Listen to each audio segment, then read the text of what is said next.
their horrible immigration policy, losing track of more than 320,000 migrant children. A key piece of information Democrats refuse to accept. Today's hearing will be one final attempt by the majority to use all their same false talking points, that the Biden administration purposefully created a border crisis and lost, in quotes, lost tens of thousands of children, all of which we know is wrong by the facts. Let's just be clear, these children are not lost. While HHS conducts 3 follow-up calls to ensure that everything is going well between a sponsor and a child, the agency has no ability to force their way into the home. If no one answers these 3 calls, then HHS is no longer in contact with the child. Now, that does not mean that the child is, quote, lost. She is delusional. Sadly, my next guest is not going to make you feel any better about the fate of these children or about her statements. When she spoke out about what she witnesses on the ground, it cost her her job eventually at the Department of Health and Human Services. She thought she was going to entertain kids at the border as they waited for their relatives to show up. In the end, it was anything but that. Joining us now, former HHS employee Tara Rodas. Tara, great to see you. What do you think about what the statement from that last lawmaker? Was she accurate? Brian, thank you so much for having me on today. It's a real honor to be here with you. And no, sadly, the Congresswoman is incorrect. And we know, based on just the reporting of the New York Times, which, you know, I don't think anybody would agree or disagree, rather, with the facts of the New York Times, but they revealed that 85,000 children were not able to be in contact with. So I'm not sure what they're thinking about. And then recently, the Department of Homeland Security Office of Inspector General released a report that revealed that 320,000 children, they're not able to know their whereabouts. So this is totally unacceptable. This is an absolute failure of this administration. And they should have done something sooner, like back in 2021 when our team at the Pomona Fairplex revealed that children were being trafficked. So, Tara, what did you see? You said, I thought I'd go down there and help these kids with puzzles until their relatives showed up. But what were you seeing?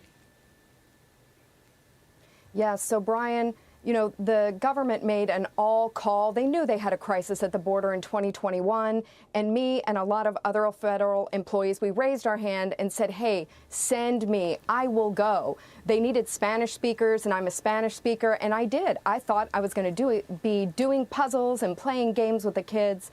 And what we found is that the children were telling us that they did not know who they were going to, or worse, that they were actually lured here, and that they were told, hey, if you come to the United States, out of the goodness of my heart, I'm going to pay your journey, but you've got to stay with me, and you have to work off your debt until your debt is paid.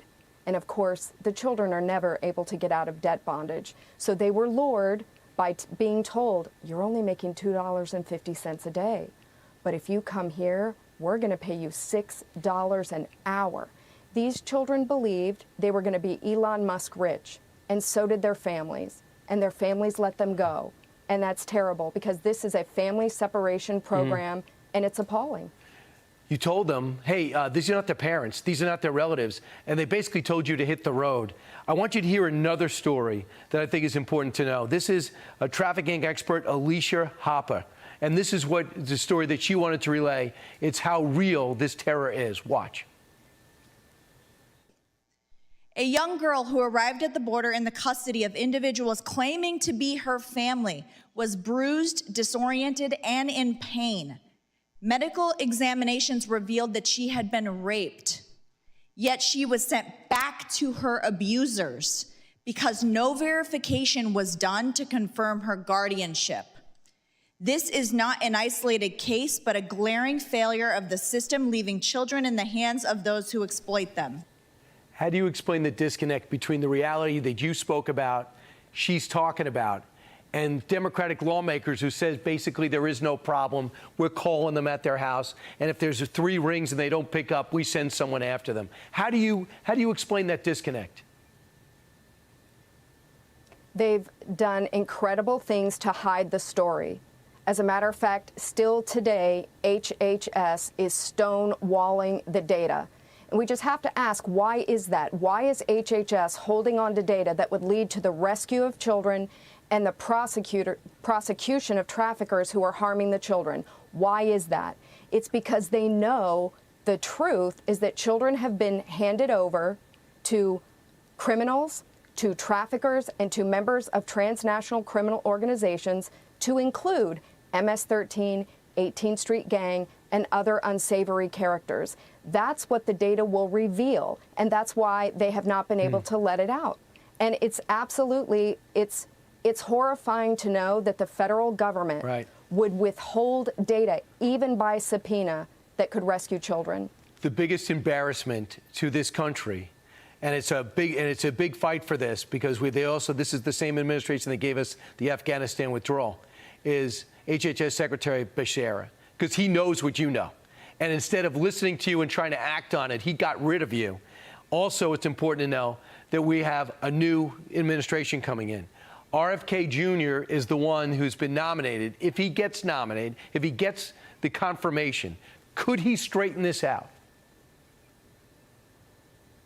Brian, absolutely. With Tom Homan as the border czar and Secretary Kennedy, along with Secretary Noem, I absolutely believe, and of course DNI Director Tulsi Gabbard, I absolutely 100% believe that they can fix this problem. The administration has left a mess. It's broken. This program is broken, but it absolutely can be fixed. We simply need to elevate the activity of child trafficking on the NIPIF, and we absolutely must go after traffickers and dismantle trafficking infrastructure. This can be fixed with the new administration. And we got to find those hundreds of thousands of kids. They're going through hell right now in many cases. Tara Rodas, thanks for speaking up. I appreciate it. Brian, thank you so much for highlighting the plight of the children.